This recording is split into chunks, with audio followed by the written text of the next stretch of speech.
বিগত কয়েক বছরে তরতরিয়ে টোটোর সংখ্যা বেড়েছে শহর আসানসোলে।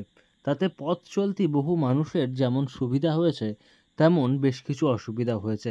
বিশেষ করে শহরের ব্যস্ত রাস্তাগুলিতে বেড়ে গিয়েছে টোটোর ভিড়। তাছাড়াও বহু টোটো রুটহীনভাবে, অর্থাৎ বৈধ কোনো ছাড়পত্র ছাড়াই চলাচল করছে বলে অভিযোগ উঠছে। তাতে করে দুর্ঘটনা বাড়ছে, রাস্তায় যানজট বাড়ছে। তাই টোটো নিয়ন্ত্রণের চিন্তাভাবনা করা হচ্ছে আসানসোলে। তার জন্য চলছে আলোচনা। সূত্রের খবর এমন। দেখুন, প্রশাসনের পক্ষ থেকে এখানে টোটো যেগুলো টোটো চলে তাদের লাইসেন্স, রুট এবং পারমিট, যেগুলো রেজিস্ট্রেশন, এই নিয়ে একটা বিভ্রান্তি টোটো চালকদের মধ্যে হয়েছে। সেই বিষয়ে আমরা প্রশাসনের সাথে কথা বলার জন্য আমাদের ট্রেড ইউনিয়ন আছে আইটিডিউসি, আমরা প্রশাসনের সাথে কথা বলবো এবং নানা রকম যে বিভ্রান্তি ছড়াচ্ছে সেই বিষয়ে আমরা আলোচনা করে সুষ্ঠু সমাধান চাই।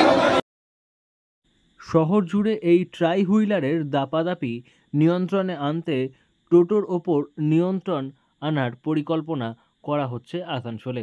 তার জন্য শহর জুড়ে যত টোটো চালকরা রয়েছেন তাদের বৈধ লাইসেন্স এবং বৈধ রুট দেওয়ার পরিকল্পনা করা হচ্ছে। এই বিষয়ে আরটিওর সঙ্গে আলোচনা চালানো হবে বলেও সূত্রের খবর।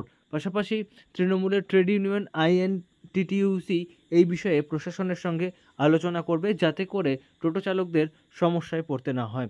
কারণ টোটো চালকদের মধ্যেও একাধিক বিষয়ে বিভ্রান্তি ছড়িয়েছে, কখনো কখনো তাদের জরিমানার মুখেও পড়তে হয়েছে। তাই সমস্ত সমস্যা কাটাতেই বড় আলোচনা চলছে। এটাই আমরা প্রশাসনের সাথে কাছে আমরা আমাদের আবেদন দেব যে আগামী দিনে যাতে একটা সিস্টেমের মধ্যে আসানসোলে টোটো চলে, রুট যেভাবে করা হয়, সেই সব বিষয় নিয়ে আমরা প্রশাসনকে বলবো যে ইউনিয়নের সাথে যাতে আলোচনা তারা করে এবং কোনো সিদ্ধান্ত নেওয়ার আগে যাতে ইউনিয়নের প্রতিনিধিদের সাথে তাদের আলোচনা করার পরেই তারা যেন সিদ্ধান্ত নেয়।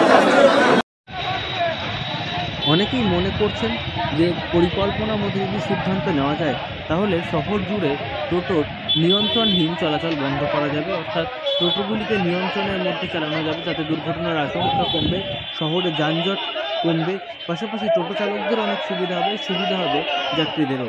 আর তার জন্যই টোটোগুলি বৈধ লাইসেন্স এবং বৈধ রুট দেওয়ার পরিকল্পনা নেওয়া হয়েছে, যা আদতে ভালো হবেই বলেই মত বিশেষজ্ঞ মহলের। আসানসোল থেকে নয়ন ঘোষের রিপোর্ট, লোকাল 18 বাংলা।